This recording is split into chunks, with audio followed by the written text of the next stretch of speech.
Hello, and welcome to Fresh Blood, a podcast about killing it in the age of ageism, where we prove that new blood does not necessarily equal young blood. Here to discuss what it takes to have continued success through life, I'll be your host, Jolie Downs. With over 20 years of executive recruiting experience, I've learned how much we can grow and be inspired by other people's stories. I'm excited to share that with you here on Fresh Blood. Today, we are speaking with Susan Burrell. Susan is the author of Live Your Empowered Life, a 30-day journey book, and the podcast host of Empowering Chats with Susan Burrell. She also has her guided meditations accessible through the Insight Timer app. Susan has navigated life by learning how to listen within to that divine urge that points her in the direction of her life's purpose, even if she can't see the road. She is an intuitive healer, a spiritual guide, helping in the crossroads of life. With a master's degree in consciousness, Susan has been counseling and supporting people in transforming from the inside out for over 25 years. Her methods are proven because she has lived this journey to empowerment. Susan, thank you so much for joining us on Fresh Blood. I'm excited to learn more about your story. Could you tell us a little bit about how you ended up being an author, a podcaster, and spiritual guide? Oh my goodness. How many hours do you have, Jolie? Yeah, I'm happy to. So, like you said in the intro, I've been working with people for about 20 years now. Okay. And yeah, talk about ageism, right? We all age ourselves. I do in my mind. Okay, so we'll talk about that later. So my journey was teaching spiritual principles, coaching people in how to become more true to their inner self, that divine wisdom that resides within all of us, and connecting to the love and the peace and the joy and the freedom that we are all the time, but we can't see it because we're so focused on the external world, right? So what happened in my life, my first half of life, I was pursuing an acting career. And then because I was pursuing an acting career, of course, I had to wait tables. That sounds about right. Right. As most struggling actors will tell you. So there was often working 2 or 3 jobs at the same time just to pay the bills. So what happened is I wasn't happy being an actress, and I did it for 20 years. I became a coach for kids on sitcoms, and that was my bread and butter. Oh, interesting. Yeah. But it wasn't feeding my soul because I wanted to be, in front of the camera. So eventually, one child later, and we moved from LA to Ojai. I kind of stopped driving to LA for auditions. It was just too much. How was that transition for you? It was hard because it was my life's dream that at the time I thought I was putting it on pause, right? But what happened then is besides raising my son, there was opportunity to really dive into my spiritual practice, hence getting a 4-year accredited master's degree in consciousness, of all things, right? Who walks around saying, I have a degree in consciousness? Oh, really? Please. And when you were doing that, I'm just curious, were you feeling really good about it, or did you still have any angst about your acting career? I felt really good about the new path. And it wasn't really the new path. It was the path. I've been a spiritual quester from the time I was like 17, 18. And so it wasn't really a new path. It was the path that I was too busy trying to be something that I wasn't really supposed to be. Oh, I get it. It was your remembered path. Exactly. That's a really good phrase. I might borrow that. Do. Yeah, it was so because when I got called to do this work, I was like, really? Are you kidding me? Why me? I don't want to. And I did do a rebellion, struggle, cha-cha-cha dance with spirit about all this, And so, But when I got into this master's program, I committed 200% to just dive deep within myself. So there was lots of subtle energy changes that were happening that began to rock my marriage because my husband at the time couldn't see how I was changing and I was changing. Anyway, so the bottom line is I dove really deep. I studied quantum physics. I studied psychology and philosophy and world religions and just really got huge value for me and changed inside myself. So that by the time I was done and a couple years later, my ex-husband, basically said, okay, we're done. And I was like, really? God, I thought, we'd crusted 25 years of marriage. And I thought, wow, I was not expecting that. I thought, we finally had a savings account after, so many years of being broke actors. And, so we went into divorce, and the divorce is a thing, Jolie, that shattered me. And I was already 50 something and thinking that my master's in consciousness was going to open up all these other doors of a career path. But then the divorce happened and everything stopped. I actually continued to teach while I was in divorce because I find that when I am going through stuff, there's other people going through stuff.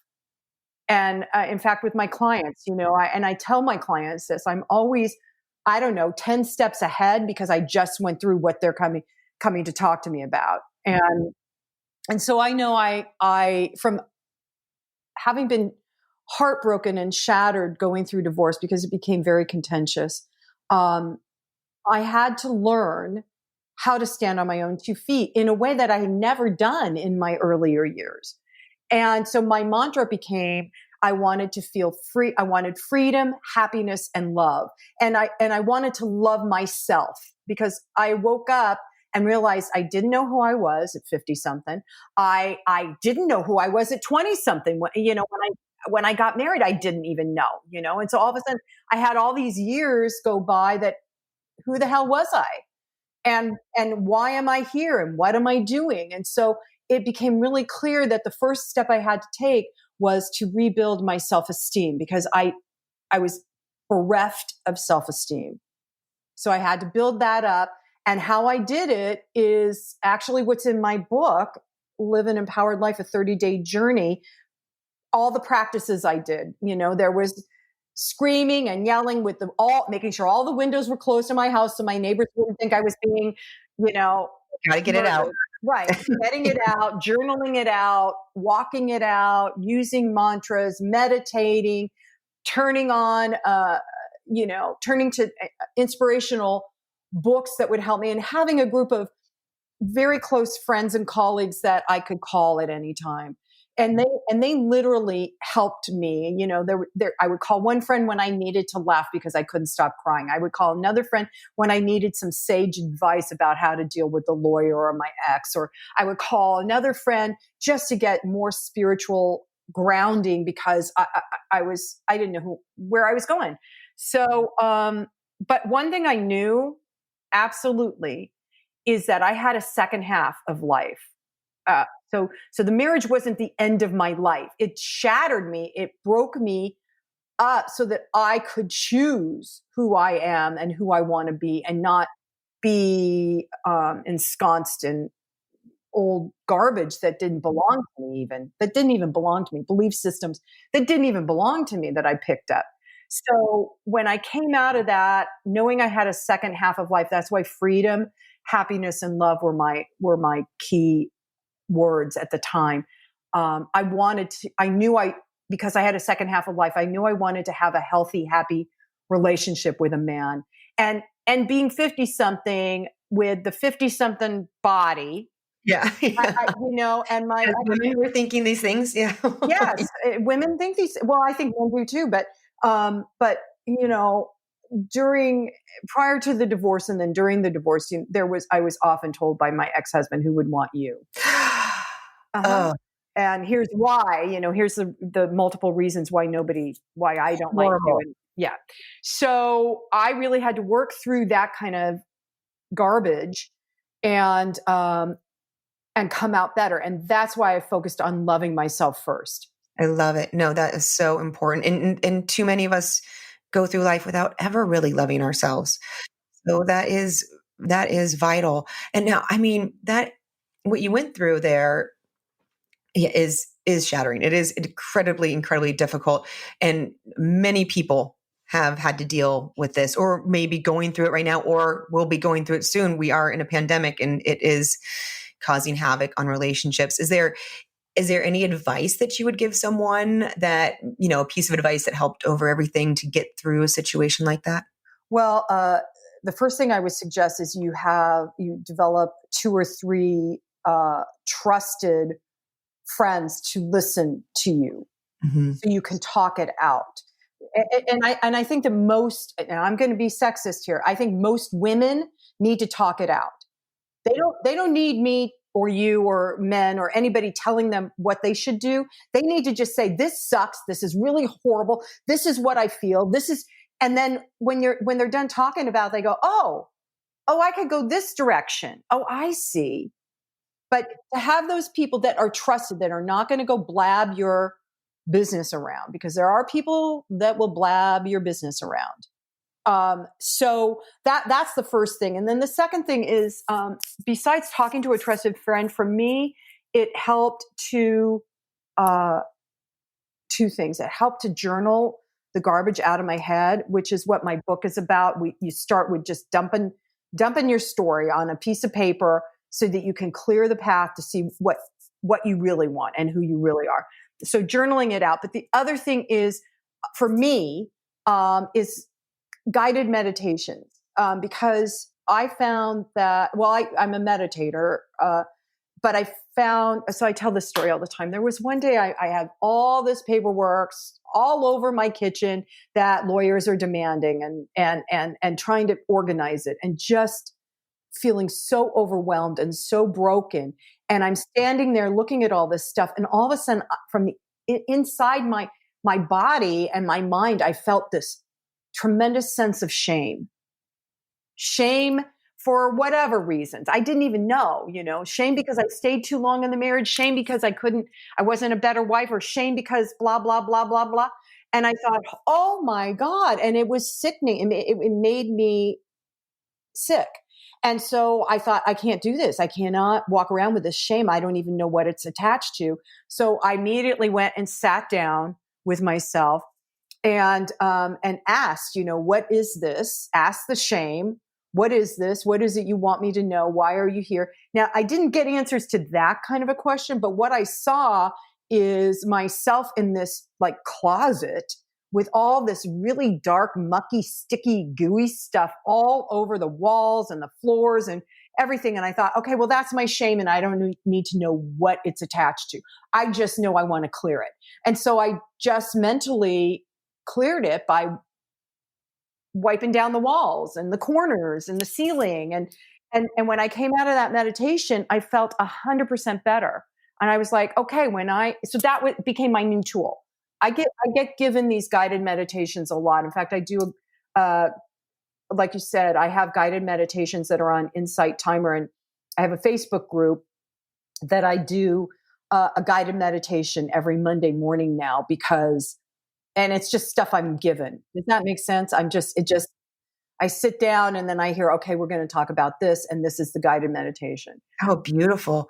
It really is incredibly powerful. I completely agree. I found that meditation helped transform myself. And then whenever I go a few days without meditating, I start to get cranky and a little more irritable, or just, it cleanses the soul. It is an important practice. I love to check out your Facebook group and your app. So really, you went through quite a lot throughout this process, and then you went and built your business during this time, right? Oh yeah. Well, yes. And it's crazy because being a spiritual practitioner, if you will, there's a mindset that you're not supposed to make any money.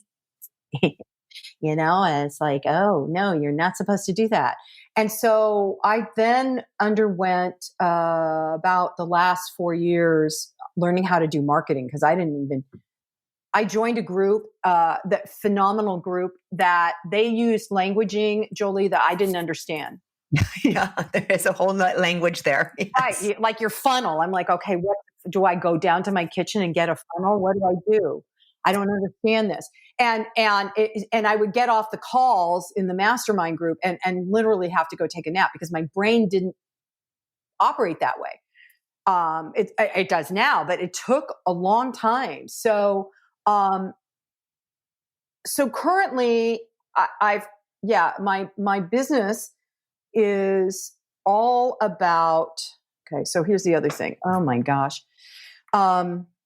During a meditation, this was several months ago, I was really trying to see how my business can serve others in this pandemic. And because of what I do, I got busier because everybody was like not going anywhere. But, and so I was in meditation, just kind of asking myself, or asking the infinite presence, whatever you want to name it, what's mine. And I heard activate the light. And I'm like, oh, here we go again. Why me, God? Why? And I'm like, really? Activate what? Activate light leaders. And it felt so, that's been my path this entire lifetime, is to activate the light, activate light leaders, to be a conduit for spirit. I know this sounds like really heady, but there's a lot of practicality in it, because it doesn't mean that you're going to be the person with the staff standing at the top of the mountain with the light going, here we are, everybody, come up here. It's not like that. It's how to really be that light, which we are all needing right now, and which is connected to the love that you are, because we are all that. Doesn't matter what side of the aisle you sit on, we're all love, and helping others to believe in themselves enough to see that they are actually light leaders. And I did a podcast a little while ago,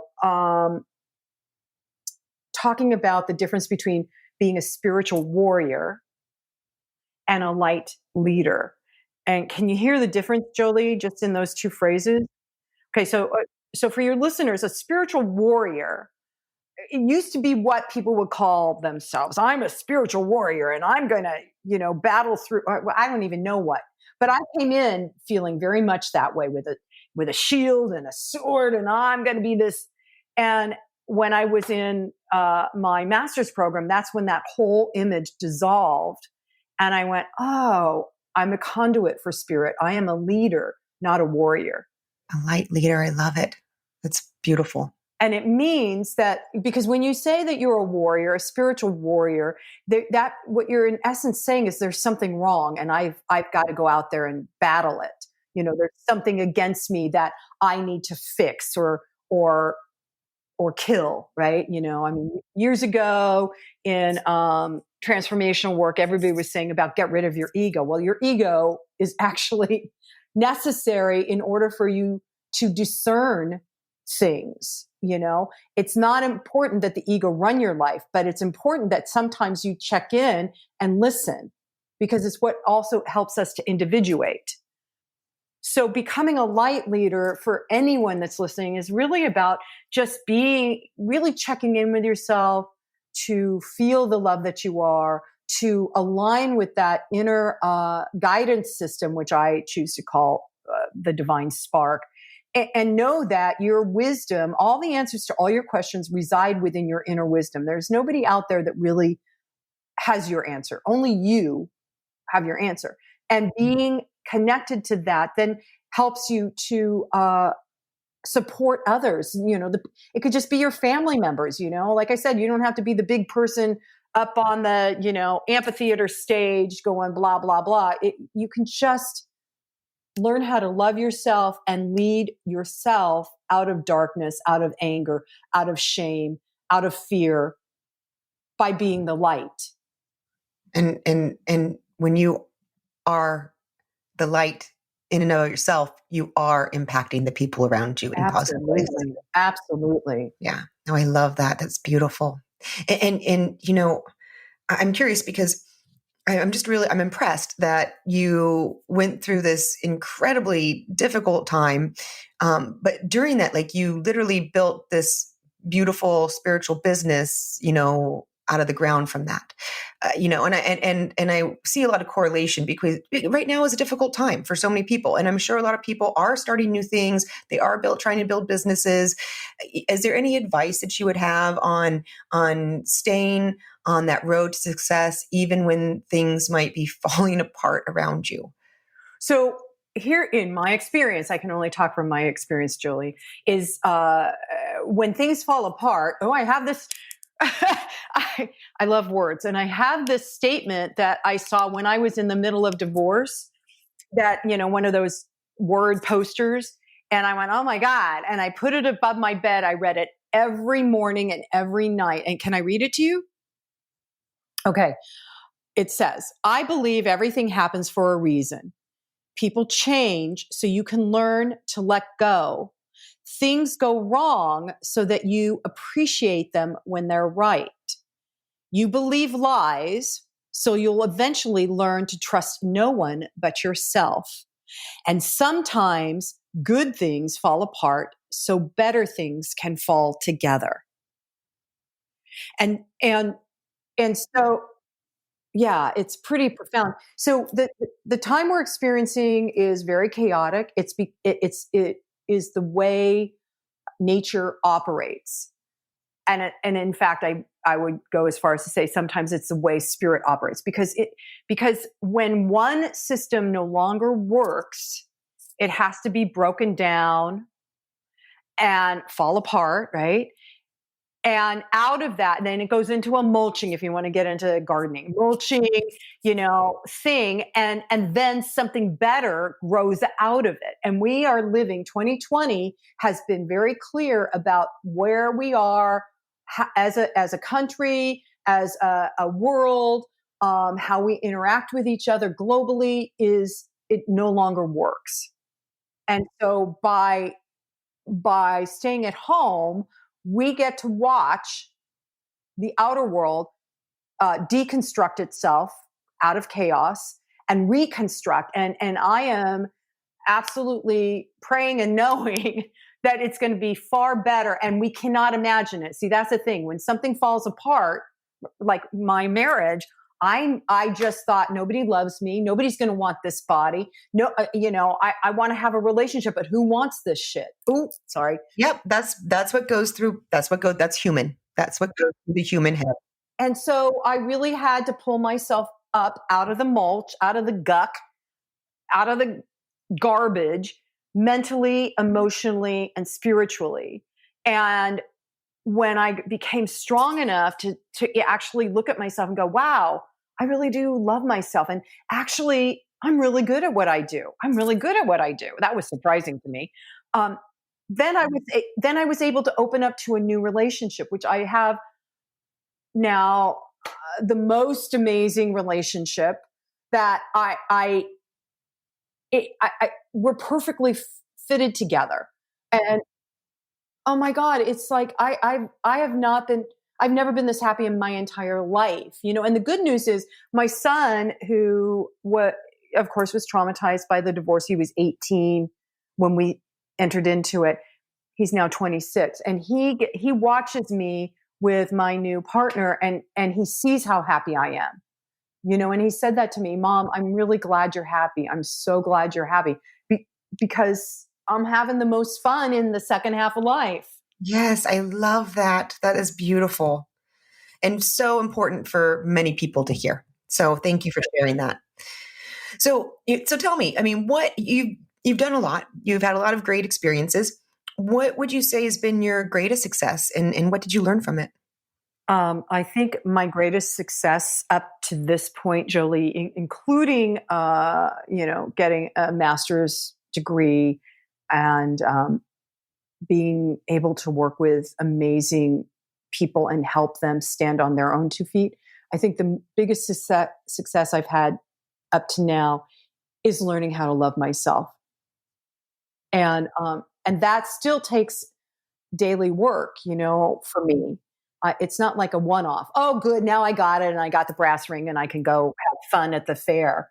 It's an ongoing, awareness that I now understand. If I pay attention to, when I'm feeling scared or angry or really just grief stricken, it's because there is something more for me to learn about myself so that I can continue to love myself and be happy.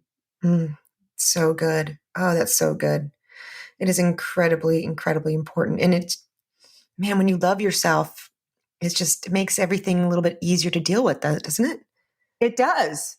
It really does. So what do you believe is key to continued success throughout life? Well, I'm looking at it right now. It's really taking the time, making sure you take the time, which is what this whole pandemic shutdown has been about, is, taking time to nourish yourself, whether it's nutrients in food or it's something that fills your soul. I mean, last night we watched some reruns of a show I used to watch as a kid. I laughed and laughed and laughed. It's like, oh, I remember this. And so nourishing yourself and feeding your soul, and there's so many ways to do it. There's so many different ways to do it. But I think that's part of what this lockdown has been about. It's not about being busy, busy, busy. It's not about meeting as many people as you can so you can get the next foot in the door to where it is you think you're supposed to be. It really, to me, has been about reconstructing or deconstructing and then reconstructing. Who am I now? That's a question I ask myself often. Who am I now, and how am I to serve? How am I to be that light leader?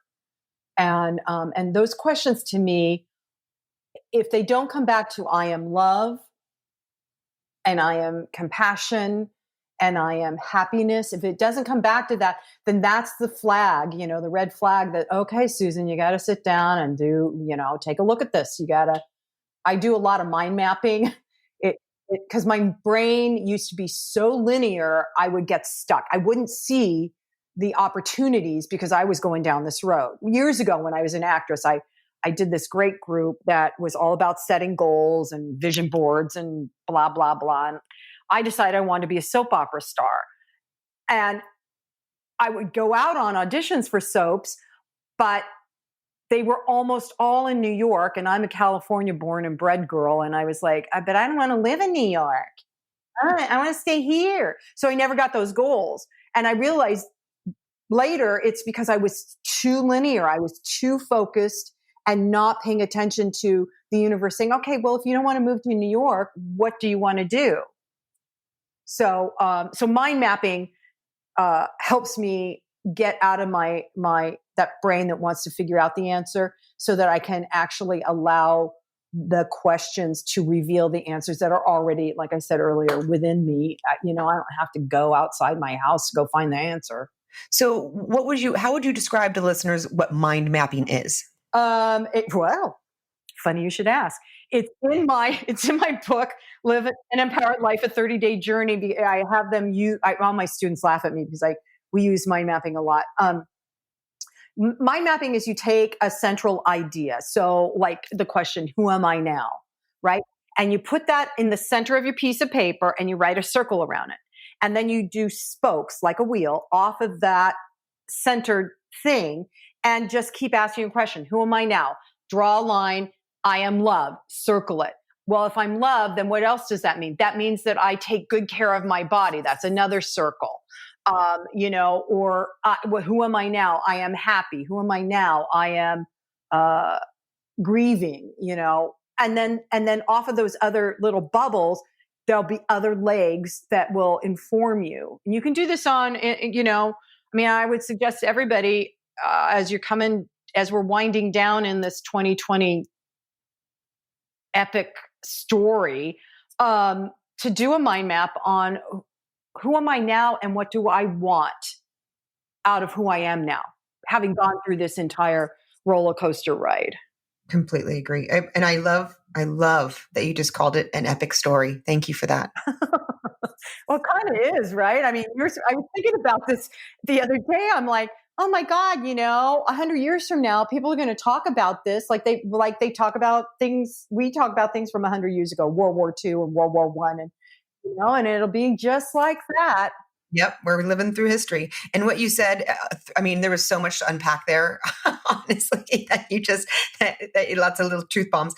But it was perfect, and you are right. It is a time of transformation, and it is time for people to be asking, who am I, and asking yourself the right questions. This is the time for that, and figuring out where you want to be. And can I say one more thing on that, Julie? Just to tap, it's not who am I.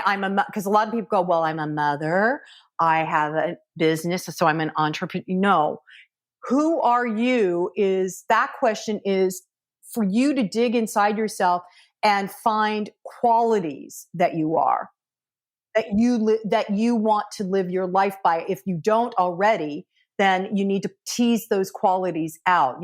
So I have a client who says, well, I'm not very creative. Well, then let's work on that, because creativity is what causes people to have ideas for a new business.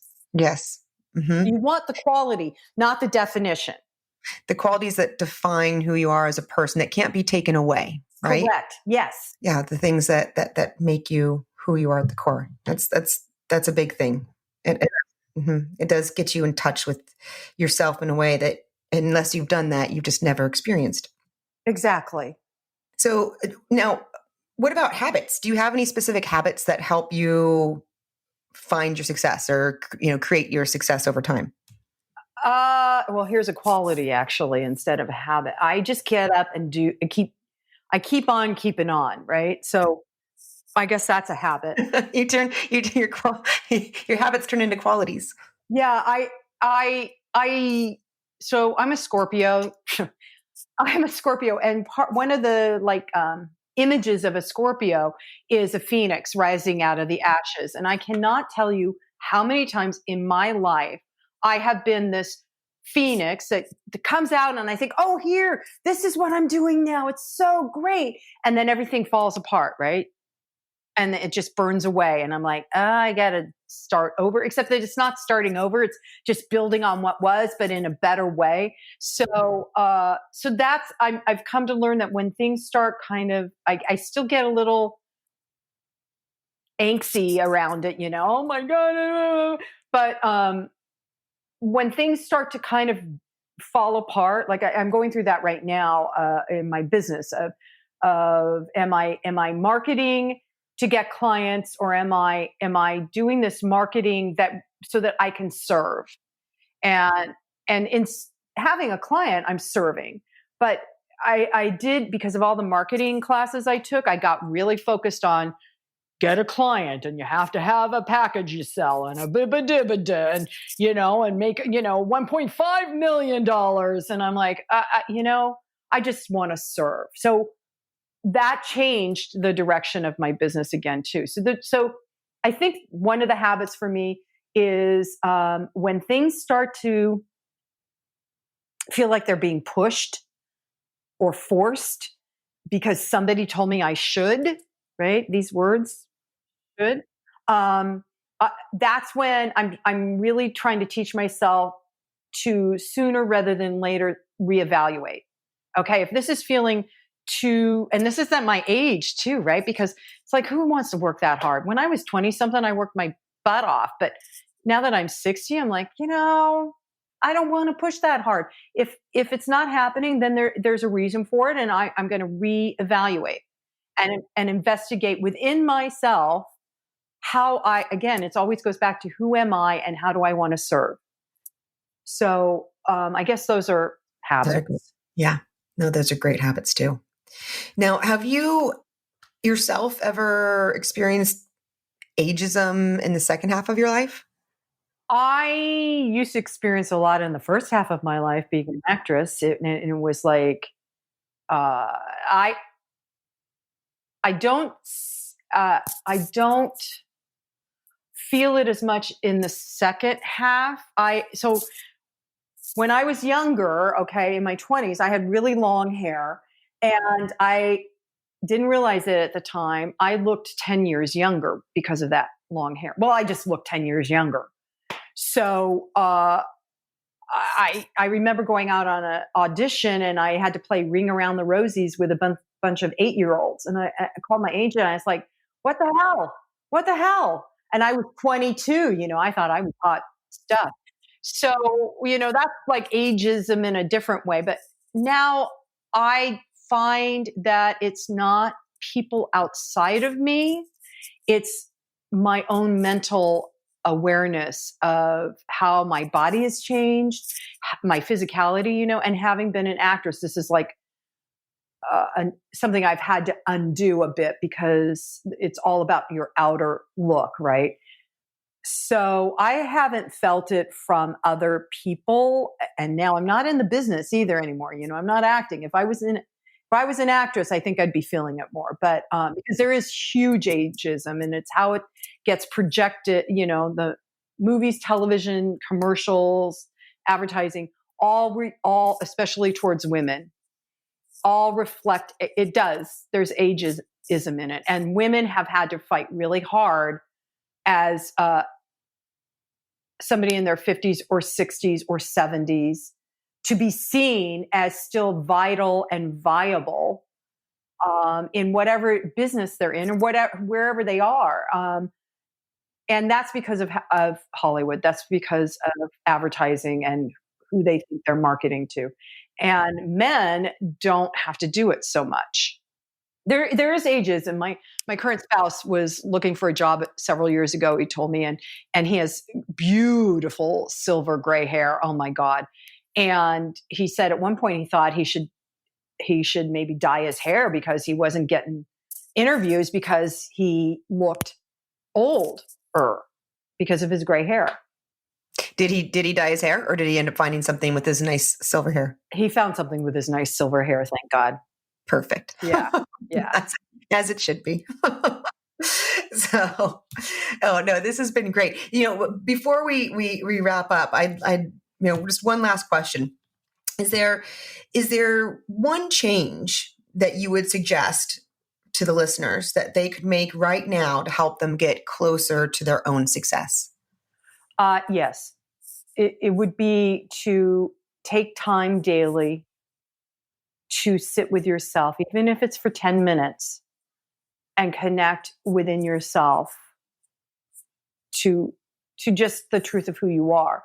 And if there's things within you that you find you're uncomfortable with, you could always make changes for the betterment of your life. And if you do that within yourself, it radiates out into your relationships, your business, everything, by connecting within first and daily.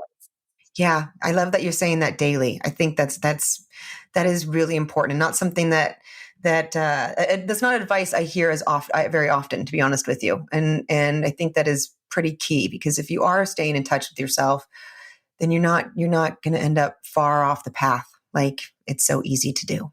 Jolene, I want to just say one more thing about that, because what I was hearing as you were saying that. So this is part of what the pandemic has afforded us in this lockdown and reconstruction. The way people do business is no longer the way to do business. And if you are inauthentic, if you are not in touch with who you are, your customers and people that want to maybe use your business are going to smell it. They already were. If you're putting on that smiley face and trying to sell shoe shine stuff, I'm being nice. So, this time is really about, it's not even authentic. Authentic is an overused word. It's about being true to who you are. And when we are true to who we are, then again, your customers or your clients get it. And people want to be real with each other now that we haven't been able to, right? We really want to be able to just sit down and go, how are you? And I want to hear what you have to say. So, yeah. I so agree. Well, what's on the docket for you? Is there anything that you haven't done yet that you feel like you need to do? Oh, that's a good question. Um, well, start exercising again. Yeah. But actually, my team. I have a team. I'm so thrilled. The last 2 years, I've had a team. It wasn't me, myself, and I doing everything. And one of the members of the team said, "Why don't we do a virtual summit?" And so we're just in the beginning planning phases of that to see about doing it for January, but maybe February. We're not sure yet, but so it'll be a healing summit, whatever that means. We don't know yet. We are all getting good ideas, but yeah, now I've never done that before. I participated in them, but I've never led one. So that sounds fun. So exciting. I love that you're going after that and doing it. Kudos to you. Thank you. I'm wishing you all the best. Please send me the information. Oh, absolutely. All right. Well, Susan, thank you so much for your time. I loved your chat. There's so much to unpack here. You had many, many words of wisdom. Thanks for your time. Oh, thanks so much, Jolie. I loved Susan's story. There is so much to learn here. She started off by talking about being true to your inner self, how so often we're unable to see what that really is because we're so focused on the outside world and dealing with our day-to-day. Susan shared for her own self how she had been pursuing the acting dream for so many years, not feeling fulfilled on her path, before she finally remembered her long-forgotten passions and interest in her spiritual practice. Giving herself some space to explore, she found the path she was meant to be on, and she ended up getting her master's in consciousness. During this time, Susan was experiencing a multitude of subtle changes, which will happen when you go through a period of growth. But these changes eventually led to shifts in her marriage and a subsequent divorce. Susan admits that this was an incredibly difficult time in life. The words she used were, it shattered her. I think many of us can relate to times in our lives when we have felt shattered. Not only was Susan having to deal with the heartbreak of the ending of her marriage, but she was fully involved in building up her new practice in her new field. We all know how difficult it is to maintain a normal workload with work we're familiar with in the face of such a crisis. The fact that Susan was able to build her business successfully while experiencing such hardship is a testament to her character. Susan walked through her broken pieces. She looked around. She evaluated. She pulled out her tools and applied them, which allowed her to move through the pain, to grow from it, and to finally blossom on the other side. Susan graciously shared with us her main strategies for getting through this time, and I think these are all incredibly relevant to the stressful times that we find ourselves living in today. Walking. And if you can walk in nature, even better. Walking in nature controls depression, reduces anxiety, battles illness, improves immunity, and plain just makes you happy. The Japanese call walking in nature forest bathing. And forest bathing has become an actual prescription by doctors to help with their patients' well-being. Meditating. Meditating manages your stress, promotes new perspectives, increases self-awareness, reduces negative emotions, and helps increase creativity, calm, patience, and tolerance. There has been a complete transformation in my own life since making meditation a daily practice. I could give you endless examples of the calm it has contributed to my life. Do yourself a favor. Start a daily meditation practice today. Check out Susan's meditations on Insight and on her Facebook group.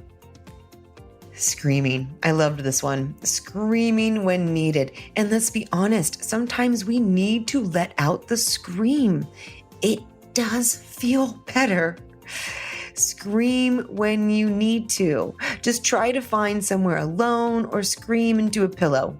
Because while it is proven that screaming is good for you personally, it is also hearing other people's screams can cause other people anxiety. So just be aware. Reading inspirational books.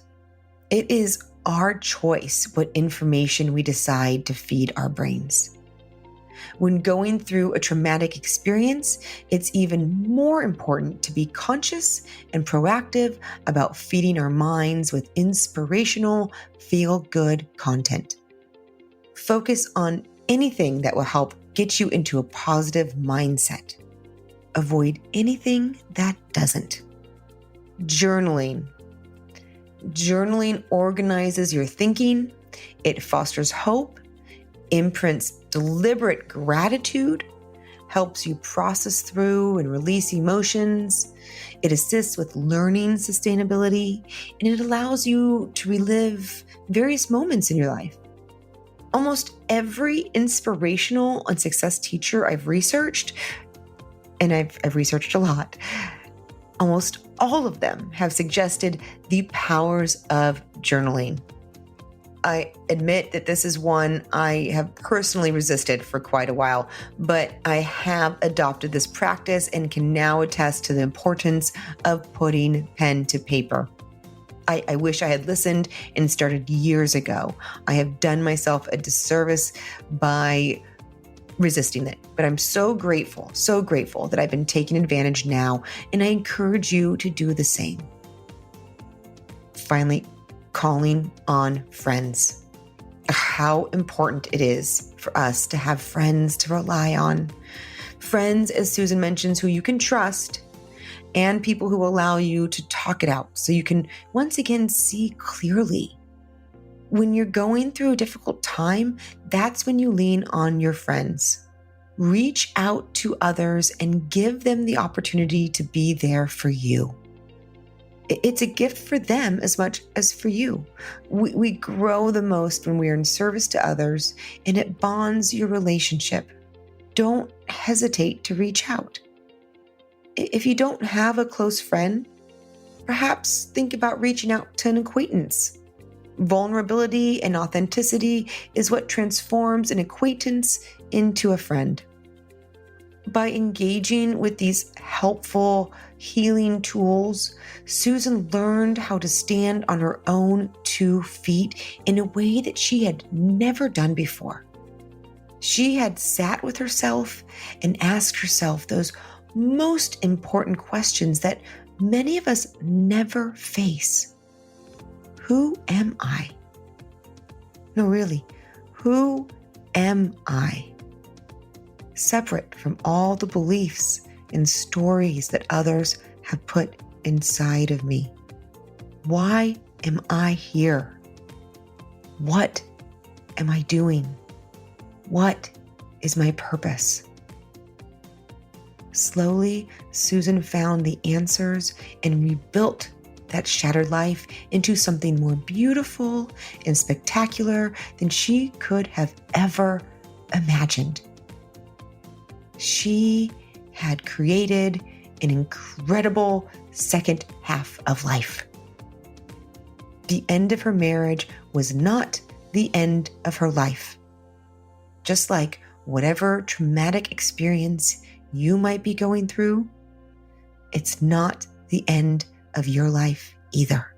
Sometimes life events break us, allowing us to let go of what hasn't been serving us, so that we can finally choose who we want to be. Susan's greatest success in life has been in learning to love herself. This is absolutely vital to living a fulfilled life. So many of us humans spend far too much time picking on ourselves, putting ourselves down, finding fault in the little things that we do. It's really sad to realize how our minds have been programmed to talk with ourselves in such a negative way. When I really started paying attention to the self-talk I gave myself, it was a little horrifying. I would never talk to anyone else in such a way. Why was I doing that to myself?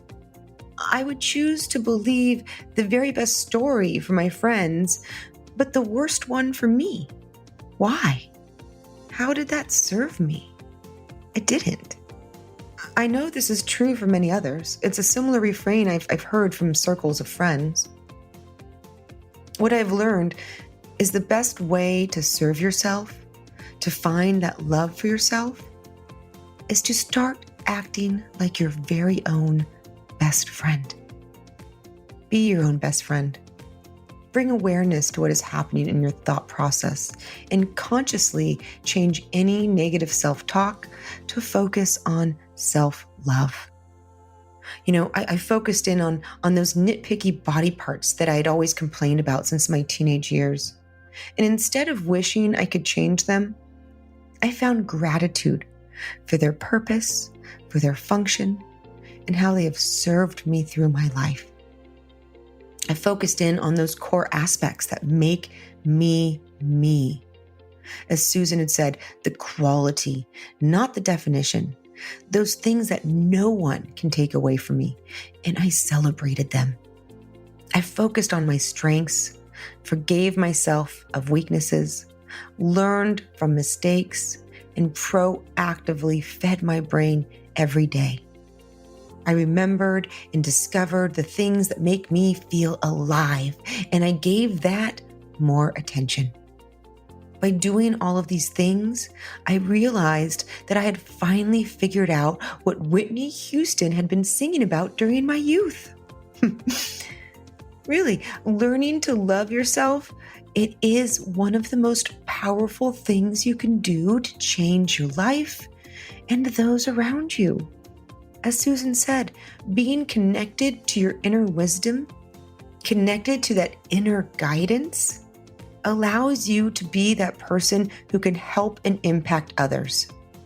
Love yourself and lead yourself out of the darkness, out of the anger, and out of the fear by being the light. And when you are that light, in and of itself, you are impacting those around you. Susan also reminds us that this is a daily work. Loving yourself, it is an ongoing awareness. It does not mean you'll never feel scared or angry or grief-stricken. But when you do, you know there is more for you to learn about yourself. You work on yourself, you love yourself, and you return to content and happy. Other tips for continued success from Susan included the focus on serving others. This keeps coming up again and again from the people who are thriving in their lives. If you want to help yourself, start by helping others. Ask yourself, who am I and how do I want to serve? See what comes up and then act on it. Things have changed in business. If you're not authentic, not in touch with who you are, the customer knows it. It's all about being true to who you are and attracting your like customers. Take time daily to connect with yourself quietly for at least 10 minutes. Think about who you want to be in the next 5 years. Think about what it is you can do in this day to take a step in that direction. Connect with that internal calm and keep yourself focused on the path you were meant to be on. Only you have the answer within you. Ask yourself the right questions and use tools such as mind mapping to help you reveal your answers. You can find out more about all of this at Susan's website, which will also have information about her upcoming virtual summit, her meditations, and her book, Live Your Empowered Life, a 30-day journey book. The website is in the show notes. But before you go, as a last thought, I want to bring us back to a moment in this conversation. I found it very powerful. Susan shared with us that there was a point in life where she felt unloved. She thought no one would want her. She felt vulnerable. She felt alone. She felt scared. And I reflect on how many people are feeling this way right now. How many have felt this way at some point in their life? Almost everyone. These are human feelings that reach across the planet and touch every single one of us in our hearts. Susan was stuck there in that negative place for a period of time until she realized she had to make the choice to pull herself out of that muck. Mentally, emotionally, and spiritually. She had to work on herself, find that love for herself, and now she is happier than she has ever been in her entire life. She did the work. She changed her course. So know that if it's needed in your life, you can do it too. Susan said she is now perfectly fitted together. How beautiful and inspiring is that? That is my wish for everyone. To feel absolutely, perfectly fitted together. Until next time. Thank you for spending time with us on Fresh Blood. If you love this episode, please consider subscribing, rating, or giving us a review. I'm looking forward to connecting with you again on the next episode.